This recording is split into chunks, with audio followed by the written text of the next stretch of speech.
할렐루야. 인사할까요? 보고 싶었습니다. 보고 싶었습니다. 한 주간 평안하셨죠? 네, 오늘은 낮은 곳으로 부르시다 라는 제목으로 성탄 메시지 전하도록 하겠습니다. 네, 세계적인 지휘자 레너드 번스타인에게 한 기자가 질문했습니다. 오케스트라를 구성할 때 제일 구하기 어려운 연주자가 누구입니까? 바로 대답합니다. 제2 바이올린 연주자입니다. 제1 바이올린 연주자는 굉장히 많습니다. 주목을 받기 때문이죠. 그러나 드러나지 않는 분야 제2 바이올린을 성실하게 연주하는 연주자를 찾기란 참 어렵습니다. 이 레너드 번스타인의 이야기 속에서 인간의 죄된 본성을 보게 됩니다. 1953년 5월 29일 11시 반, 영국의 산악인 에드먼드 힐러리는 어떤 새도 넘을 수 없다는 전설이 깃든 에베레스트 산의 정상에 우뚝 섭니다. 인류 최초의 에베레스트 산 정복이었죠.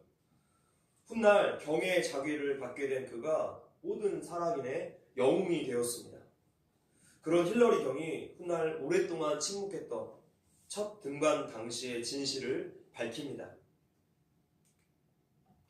텐징이 정상을 눈앞에 두고도 혼자 오르지 않고 뒤처진 나를 30분이나 기다려 주었습니다. 텐징 노르가이. 그는 산악인 안내와 짐꾼 역할을 했던 세르파 중에 최고의 세르파였습니다.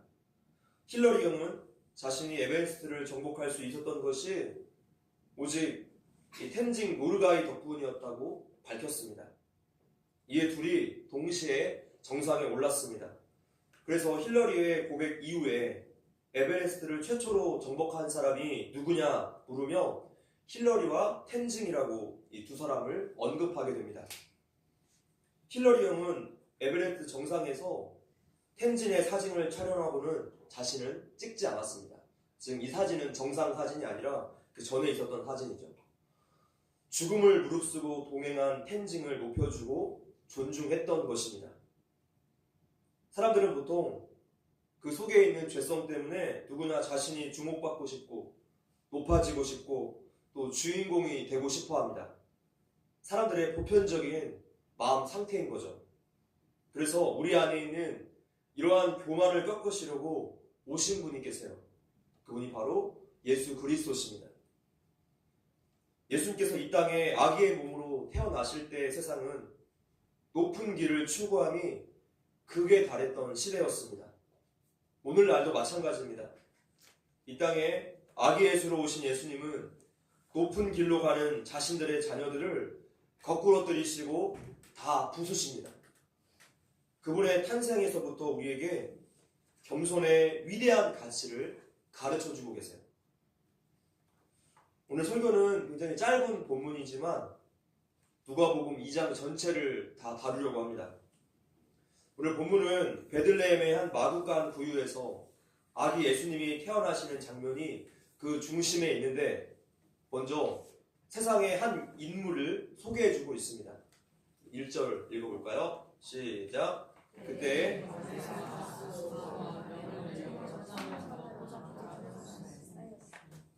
네, 오늘 본문을 더 잘 이해하기 위해서는 배경 지식이 좀 필요합니다.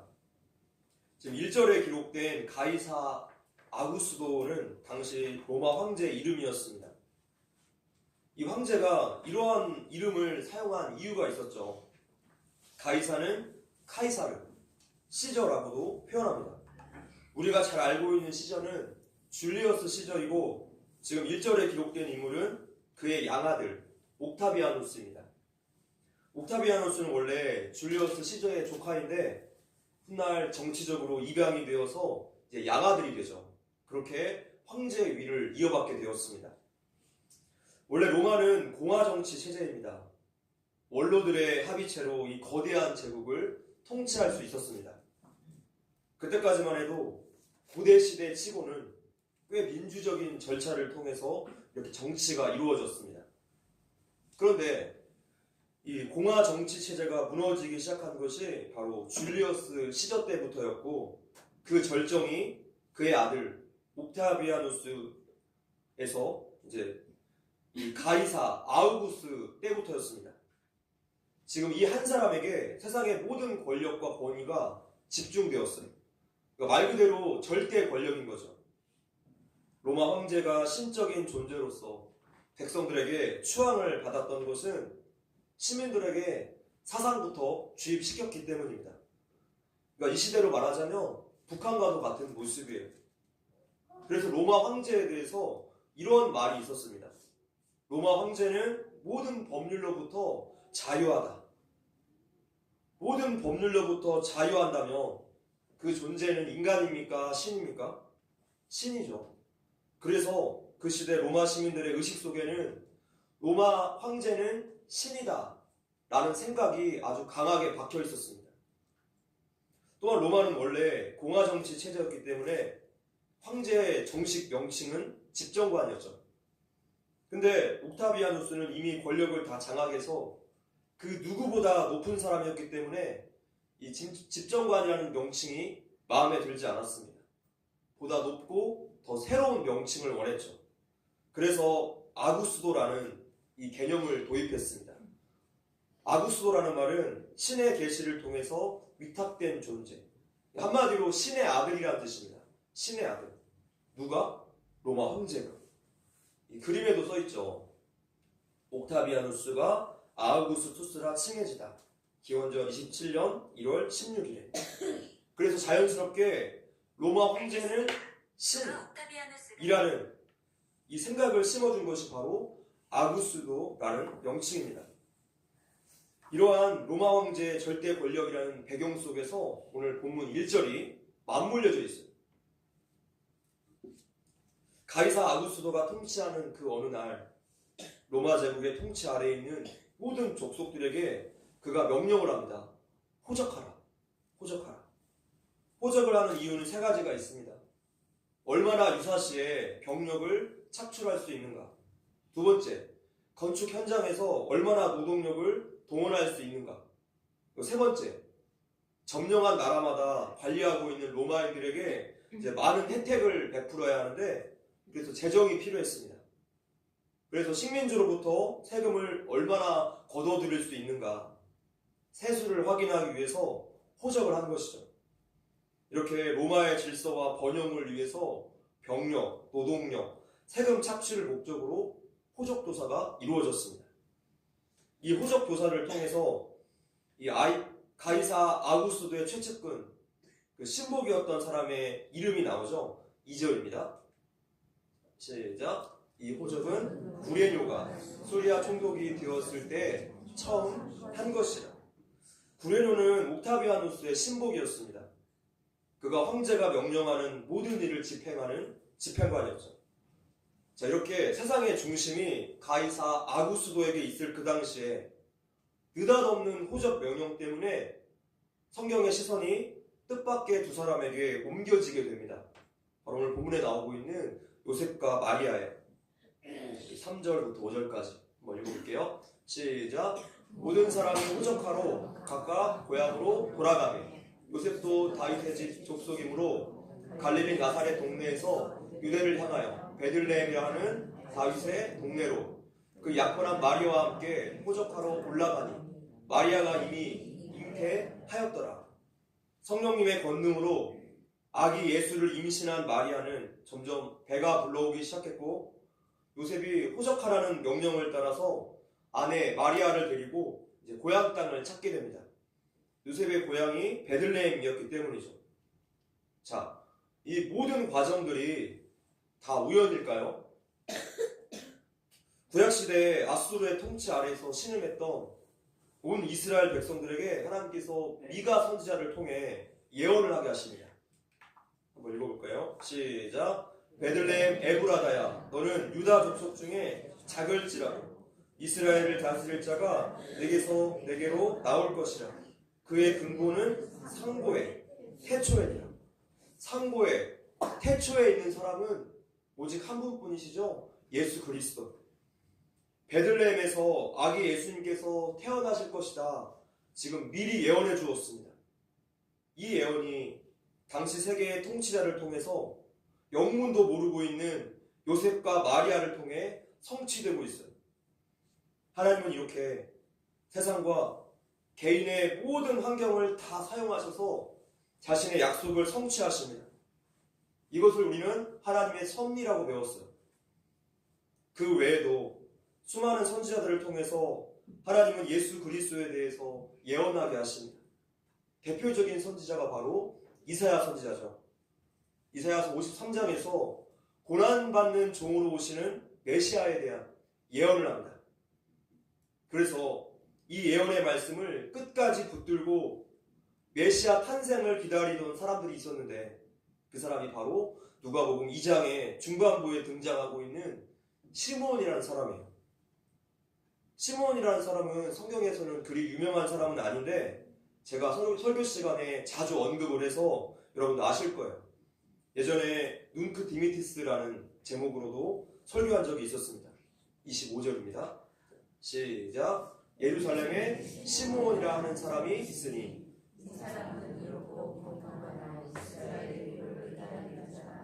성령이 그 위에 계시더라.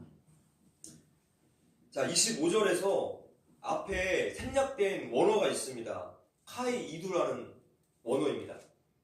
예루살렘 그 글자 앞에 카이 이두, 그러나 보라 라는 접속사가 생략된 채 이렇게 한글 성경으로 번역되어 있어요. 이 접속사가 오늘 본문에서 굉장히 중요한 것을 우리에게 알려줍니다. 그러나 보라. 그 당시 세상과 역사의 패권, 헤게모니는 로마가 가지고 있었고 그 로마의 패권의 정점은 가이사 아구스도였습니다. 역사는 그 사람들의 지배에 의해서 철저하게 움직여가는 듯 보였습니다. 이때를 가리켜서 세상 역사가들은 팍스 로마라고 불렀습니다. 로마에 의한 평화의 시대라는 뜻이에요. 로마에 의한 평화의 시대. 로마 안에는 수많은 신전들이 있었는데 항상 전쟁을 치를 때 전쟁과 평화의 신인 야누스의 신전에서 제사를 드렸습니다. 그래서 야누스의 신전의 문을 연다는 것은 이제 곧 전쟁이 있을 것이다 알려주는 신호가 되기도 했죠. 근데 이 옥타비아누스가 통치하던 그 시대만큼은 야누스 신전의 문이 굳게 닫혀 있었습니다. 왜냐하면 이미 로마가 전 세계를 제패했기 때문에 평화의 시대였기 때문에 전쟁할 일이 없었어요. 그래서 세상 역사가들은 이 시대를 가리켜서 팍스 로마의 시대라고 불렀던 것이죠. 자, 그런데 로마가 만든 이 평화는 그 평화의 기초가 무엇입니까? 힘이에요. 힘의 질서와 힘의 원리가 로마의 평화의 근원이었죠. 유앙겔리온. 복음이라는 단어도 원래 여기에서부터 나왔습니다. 로마 황제가 식민지에 살고 있는 자신의 백성들, 로마인들에게 보내는 그 기쁨의 소식이 바로 유앙겔리온, 복음이었어요. 예전에 복음, 로마서에서 말씀드렸듯이 바울이 이 용어를 빌려왔습니다. 지금 용어는 똑같은데 내용은 전혀 다른 기쁨의 소식이죠. 팍스 로마는 바로 이 시대에도 여전히 지배적인 세상 가치관입니다. 힘, 재물의 소유, 번영, 세력 확장 등등 끝없이 높아지는 것을 추구하는 가치관이에요. 이것이 평화이고 이것을 획득하며 진짜 행복할 줄로 착각합니다. 그러나 그 끝에 가본 사람들이 공통적으로 발견한 것은 신기루처럼 사라져버리는 허무감이었어요. 이러한 삶의 본질은 어디에 있을까요? 바로 교만에 있습니다. 공중의 권세 잡은 자의 본질, 이 세상을 쥐고 흔드는 정신의 본질은 바로 교만입니다. 그러나 우리 예수님께서 인간의 몸으로 이 땅에 오셔서 우리에게 가져다 주신 이 평화는 어떠한 정신과 어떠한 모습입니까? 27절, 요한복음 14장 27절입니다. 네, 합독할까요? 시작. 평화를 너희에게 끼치노니 주노라. 내가 너희에게 주는 것은 세상이 주는 것 같지 아니하니라. 너희는 마음에 근심도 말고 두려워하지도 말라. 내가 너희에게 주는 것은 세상이 주는 것 같지 아니하니라. 예수님이 주시는 평화는 세상이 주는 것, 즉 팍스 로마, 힘과 돈의 가치관과는 전혀 다르다는 뜻이에요. 로마 황제가 끝없이 추구했던 그 평화, 힘의 평화는 영원했습니까? 로마 시대 약 300년 동안 49명의 황제가 있었습니다. 평균 재임 기간이 겨우 6년밖에 되지 않습니다. 49명 중에 25명이 암살당했고 4명이 자살합니다. 우리에게 충격을 주는 것은 그냥 수명대로 살다가 자연사한 황제가 단 한 명도 없었다는 거예요. 이것은 무엇을 우리에게 말해줍니까? 힘, 재물의 소유, 번영, 세력 확장의 그 높은 길, 육신의 안락을 추구하는 삶은 하나님이 주신 이 지극한 평범한 삶조차도 누릴 수 없다는 뜻이에요. 그 이유는 간단합니다. 죄의 삭은 사망이라고 성경이 말씀했기 때문이에요. 우리가 하나님의 섭리에 대해서 배울 때 하나님은 죄에 대해서 무심코 또 우연히로 심판하시는 분이심을 우리가 배웠습니다. 높은 길을 추구하는 삶은 반드시 하나님과 멀어지게 되어 있어요. 그 멀어지는 길은 죄와 연결되겠죠. 우리 하나님은 군인으로 따지자면 완벽한 스나이퍼이십니다. 그분의 저격은 실패하는 법이 없어요. 백발백중이죠. 하나님은 절대로 죄를 그냥 묵인하는 법이 없습니다. 그분은 거룩하신 분이세요. 죄를 지은 자는 어느 때, 어느 시대를 막론하고 반드시 심판을 받게 돼요. 이것이 모든 역사의 명백한 증거인데도 이 시대는 정신을 못 차리고 여전히 그 높은 길을 추구하고 멸망의 길을 또다시 갑니다. 팍스 로마는 거짓 평화였습니다. 이렇게 힘의 원리로 유지되는 로마의 평화 앞에 찬물을 끼얹은 듯한 말씀이 등장하고 있어요. 그러나 보라, 카이드, 세상 역사, 세상 가치관을 사정없이 공격하는 아주 중요한 단어입니다. 예수님께서 가져오신 이 평화는 어떠한가? 누가복음 2장의 첫 장면에서부터 우리에게 정확하게 보여주고 있습니다. 2장 7절입니다. 시작. 첫 아들을 낳아 강보에 싸서 구유에 누였으니 이는 여관에 있을 곳이 없음이로라. 그 높으신 창조주 하나님이 인간의 몸으로 오셨는데 그것도 방이 없어서 가축 밥그릇에 누우셨어요. 지극히 낮아진 겸손입니다. 예수님의 공생애는 또한 어떠합니까? 거지, 창녀, 병자들, 가늠한 여인, 세리의 친구셨어요. 제자들과 마지막 밤을 보내신 그 다락방에서는 저녁 식사 도중에 겉옷을 벗으시고 수건을 허리에 두르고 대야에 물을 떠서 제자들의 그 더러운 발을 씻기십니다. 당시 환경에서 먼지가 잔뜩 묻은 그 더러운 발을 씻기는 것은 종들 중에서도 최하위 서열의 종이 행하는 그런 허들의 일이었죠. 예수님이 십자가 고난을 받으실 때에는 예루살렘 성 밖에서 이 고통을 겪으셔야 했는데 성문 밖은 어떠한 곳입니까? 제사를 드리고 난 찌꺼기, 또 똥을 태우는 곳, 분뇨와 쓰레기를 태우는 곳, 죄인들, 병자들이 내쫓김 당하는 그런 곳이에요. 바로 그런 곳에서 가장 높으신 분, 창조주가 치욕을 당하십니다. 바로 우리 때문입니다.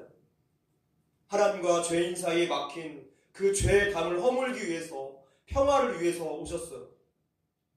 예수님이 가르쳐 주시는 평화는 모든 피조물들의 가장 기본적인 태도입니다. 당연히 취해야 할 태도인 오직 겸손에서만 가능하게 돼요. 저 사람을 내가 밟고 일어서야지만 설 수 있어. 내 자존심과 혈기를 있는 힘껏 부려야지 내가 살 수 있어.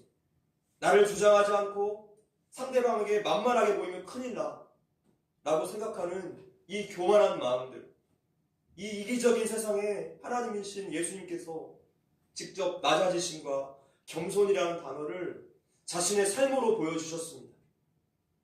그것은 우리도 그 길을 따라오라는 예수님의 강력한 부르심이에요.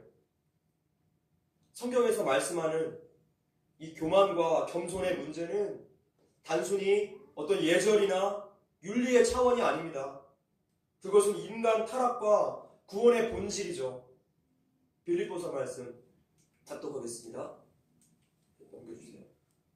시작. 너희 안에 이 마음을 품으라. 곧 그리스도 예수의 마음이니 그는 근본 하나님의 본체시나 하나님과 동등됨을 취할 것으로 여기지 아니하시고, 다음, 오히려 자기를 비워 종의 형체를 가져 사람들과 같이 되었고 사람의 모양으로 나타나셨음에 자기를 낮추시고 죽기까지 복종하셨으니 곧 십자가에 죽으시니라.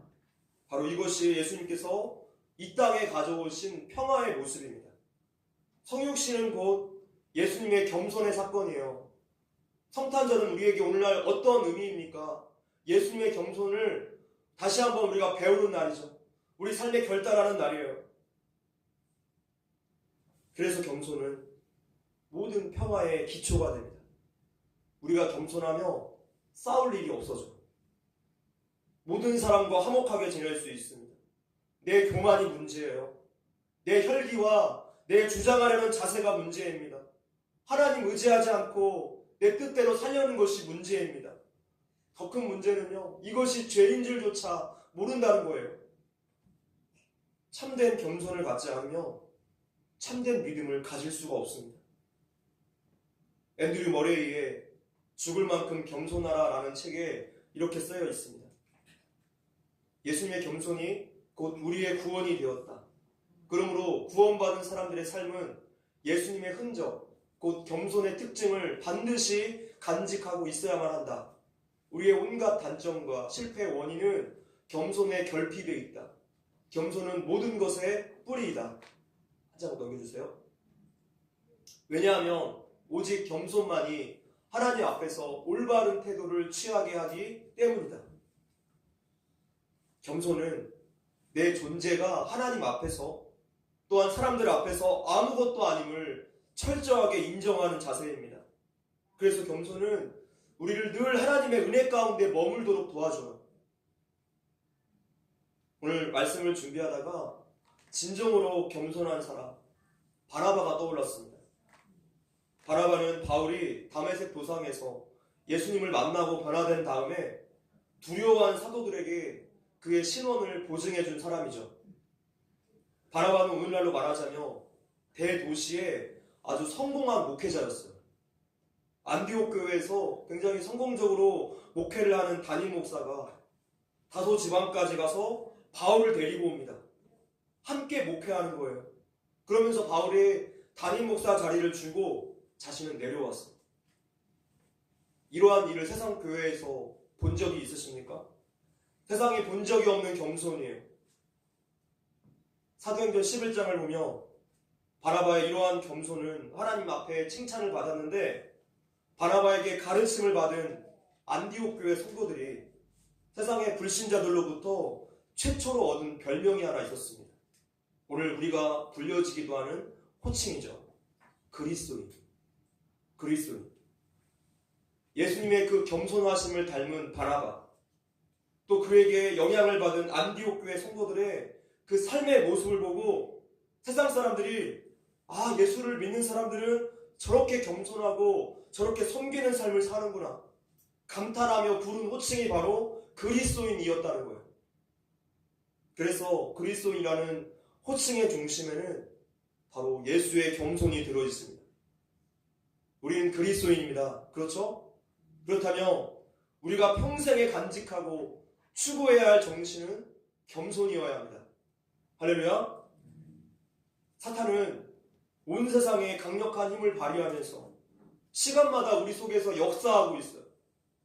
교만한 마음을 가지도록 역사하고 있죠. 내 뜻대로 살라고 말하고 높아지라고 말하고 있어요. 즉 팍스 로마의 정신입니다. 근데 이 교만이 어디에서부터 기원하였는가 우리는 기억할 수 있어야 합니다. 하나님같이 높아지려고 하다가 하늘로부터 쫓겨난 사탄으로부터 기원했어요. 오직 겸손만이 하나님 앞에서, 사람들 앞에서 그리스도인으로서 바른 자세로, 바른 태도로 살게 도와줍니다. 나무의 뿌리가 겸손이라면 그 나무의 모든 가지와 이파리와 열매에 겸손이 두루두루 나타날 거예요. 반대로 나무의 뿌리가 교만이라며 마찬가지로 그 나무의 모든 가지와 이파리와 열매에 교만이 두루두루 나타날 것입니다.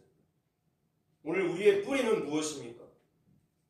우리는 얼마나 자주 날카롭고 성급한 판단과 언행을 했는지, 온갖 성질을 다 부리고 과민함과 짜증을 얼마나 많이 표출하는지 몰라요. 다 저의 이야기예요. 또한 여전히 세상에서 바라보고 추구하는 가치관은 무엇인가? 예수님의 그 겸손 앞에서 진지하게 우리의 모습을 확인해 봐야 합니다. 이 모든 것은 오직 자기 유익만을 추구하는 교만에 뿌리를 두고 있다는 사실을 우리가 기억해야 하겠습니다. 누가복음 2장 14절 말씀에 넘겨주세요. 시작. 지극히 높은 곳에서는 하나님께 영광이요 땅에서는 하나님이 기뻐하신 사람들 중에 평화로다 하니라. 우리가 서로에게서 영광을 취하는 한, 우리가 항상 이생의 영광을 추구하고 사랑하는 한, 명예와 명성을 추구하는 한, 우리는 하나님께로부터 오는 영광을 추구할 수 없게 됩니다. 그래서 교만은 우리가 바른 신앙생활을 하는 것 그 자체를 불가능하게 만들어요. 교만하면 신앙생활을 할 수 없습니다. 신명기 8장 14절 말씀에 넘겨주세요. 시작. 두렵건대 내 마음이 교만하여 내 하나님 여호와를 잊어버릴까 하노라. 여호와는 너를 애굽 땅 종되었던 집에서 이끌어내시고. 모세는 백성들이 하나님을 떠날까 봐서 염려했습니다. 교만은 하나님을 멀리하고 하나님을 잊어버리게 만들어요. 하나님은 또한 교만한 자를 물리치시기 때문에 교만과 하나님은 같이 있을 수가 없는 거죠. 교만은 자아가 살아있는 사람들의 특징입니다. 그래서 교만한 사람은 말씀을 배우려고 하지 않습니다. 들으려고 하지 않습니다. 성경을 멀리합니다. 기도를 하지 않습니다. 왜 그렇습니까? 교만은 하나님과 함께 할 수 없기 때문이에요. 오늘 내가 은혜 받지 못하고 내 마음이 냉랭해져 있고 형식적인 신앙생활을 하고 있다며 교만의 문제에 걸려 넘어져 있기 때문이에요. 우리가 하나님 앞에 서는 것은 내 요구사항을 말하기 위해서가 아니라 하나님 말씀을 듣기 위해서입니다. 그 말씀에 순종하기 위해서예요. 우리가 하나님 앞에 서는 것은 내 자존심을 내세우기 위함이 아니라 그분의 보좌 앞에 납작 엎드려서 내 연약함을 확인하고 다시 한번 그분의 도우심을 구하기 위해서예요. 하나님이 아니고서는 나는 아무것도 아님을 고백하는 것. 그래서 나의 어떤 권리도 주장하지 않는 것. 나의 나됨이 오직 하나님의 은혜임을 고백하는 것.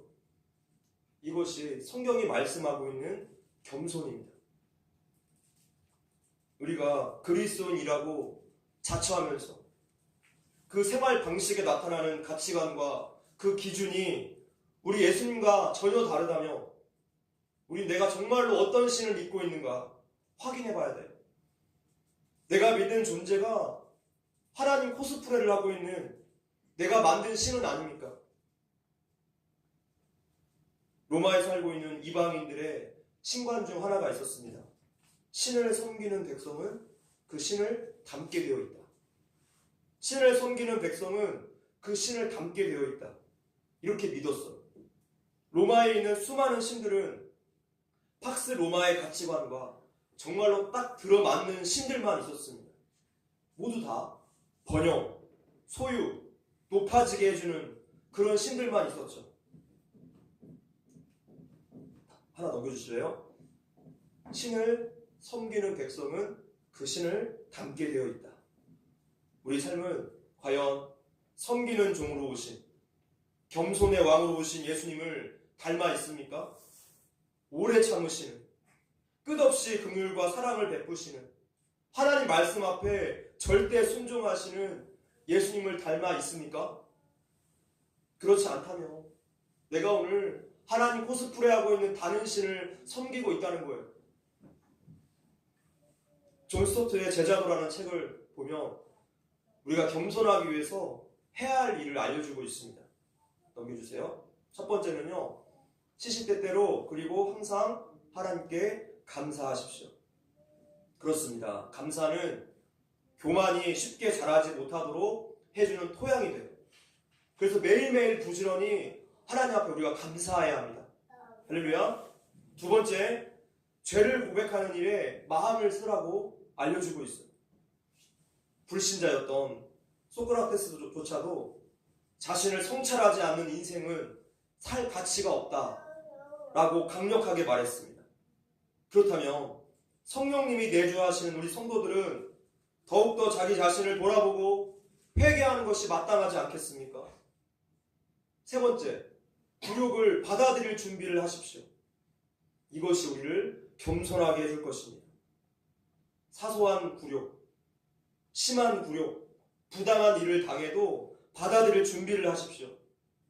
이 모든 것이 자기를 낮추사 십자가에 못 박기까지 하신 우리 예수님께 조금 더 가까워지는 기회가 될 수 있습니다. 네 번째, 지위에 대해서 염려하지 마십시오. 하나님이 우리를 높이시면 높아지는 거고 우리를 낮추시면 낮아지는 거죠. 그 이상도 그 이하도 아닙니다. 예수님께서 우리에게 관심을 가지라고 말씀하신 지위는 한 가지밖에 없어요. 그것은 오직 예수님께 가까이 나아오라는 지위입니다. 우리 인생을 향한 하나님의 계획은 우리가 하나님을 전적으로 의지하는 겸손한 존재가 되는 것에 있어요. 그 겸손한 존재가 되기 위해서 우리를 오늘도 끊임없이 다듬고 계세요. 예수님은 부하들만 돌격 앞으로 보내고 자신은 뒤로 빠지는 그런 악독한 리더가 아니라서 자신이 몸소 겸손을 나타내 보여주셨습니다. 하나님과 사람들 앞에서 예수님께서 그 삶을 겸손으로 일관하셨다며 그분을 따르는 성도들 역시 겸손으로 끊임없이 내려가야 할 줄로 믿습니다. 말씀을 뵙겠습니다. 이사야서 57장 15절 말씀에 한번 읽어볼게요. 시작. 지존 부상하며 영원히 거하며 거룩하다 이름하는 자가 이같이 말씀하시되 내가 높고 거룩한 곳에 거하며 또한 통회하고 마음이 겸손한 자와 함께 거하나니 이는 겸손한 자의 영을 소성케 하며 통회하는 자의 마음을 소성케 하려 하며. 우리 하나님은 겸손한 자와 함께 하십니다. 낮은 곳에서만 우리는 예수님을 경험할 수 있다는 거예요. 우리가 손해보는 것 같고 당하고 사는 것 같고 바보같이 살아도 우리의 심령 깊숙한 곳에서 고백되어져야 할 말은 카이이두, 그러나 보라입니다. 우리 삶의 주인은 하나님이세요. 그분의 겸손이 아니었다면 오늘날 우리는 성탄의 기쁨을 기다리지도 않았을 것입니다. 팍스 로마의 정신에 이끌려서 죽음의 길로 가지 않았겠습니까? 이 시대의 문화와 이 시대의 정신은 온통 교만의 홍수 속에 있지만 성도인 우리는 그러나 보라, 이 겸손과 결단의 고백이 매일매일의 삶 속에 있기를 주님의 이름으로 축원합니다. 우리 낮은 곳으로 함께 고백합시다.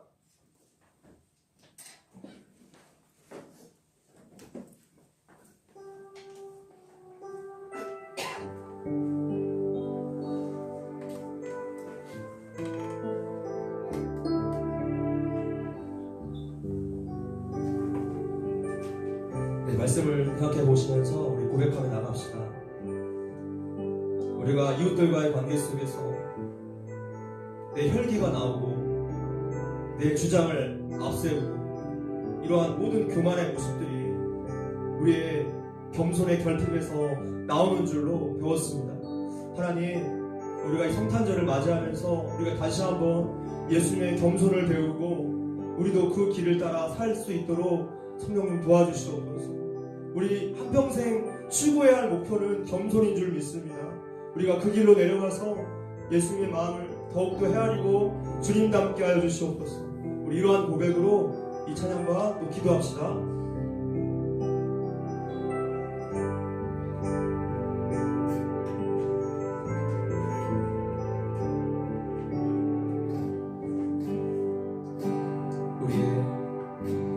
우리의 섬김이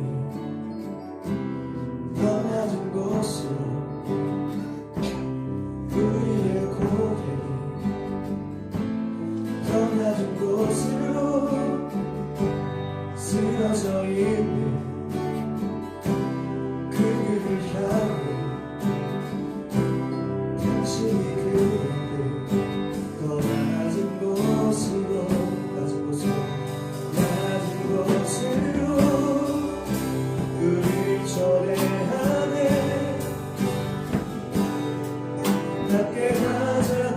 말씀하시네. 우리도 예수 그 길을 따라 함께 가길 원하지. 우리와 주님이 우리와 함께 하시네. 십자가 길을 예수의 손으로 어느 아픔을 위로하시네. 우리에게 보여주셔. 낮은 곳으로 우리 초대하네. 낮은 곳으로 초대하네.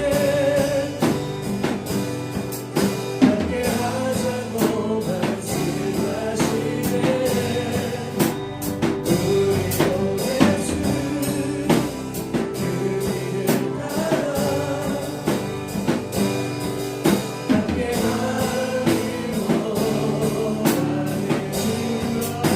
주님이 우리와 함께 하시네.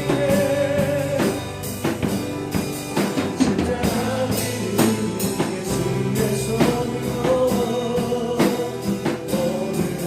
아픔을 위로하시네. 우리에게 보여주셔. 우리 함께 기도했으면 좋겠습니다. 하나님, 그렇습니다. 우리가 너무나 교만합니다. 우리가 하나님을 멀리하고 내 뜻대로 살려고 합니다. 하나님, 내 열기를 부리려고 내 생각과 내 주장하려고 합니다. 하나님, 우리의 모든 교만을 꺾어주시고 예수님의 영전을 다시 한번 배우고 우리가 그 길을 향하여 살아갈 수 있도록 주님 붙잡아 주시옵소서. 함께 기도하겠습니다. 주님, 우리의 교만을 붙잡아 주시옵소서. 우리의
하나님, 감사합니다. 오늘 말씀처럼 우리가 낮은 길로 내려가기 원합니다. 우리의 교만을 다 꺾어주시고 높은 길 추구하지 않도록 붙잡아 주시옵소서. 그 낮은 길에서 예수 그리스도 만나게 하시고 우리의 성품이 예수님 닮도록 우리를 빚어 주시옵소서. 하나님, 우리의 혈기와 우리의 모든 생각들을 다 내려놓게 하시고 정말 하나님 중심으로 살아갈 수 있도록 은혜 베풀어 주시옵소서. 우리의 교만을 끝까지 주님 꺾어주시고 하나님의 그 풍성한 은혜의 마음으로 우리가 자리할 수 있게 하여 주시옵소서. 주님, 감사합니다. 예수님의 이름으로 기도합니다.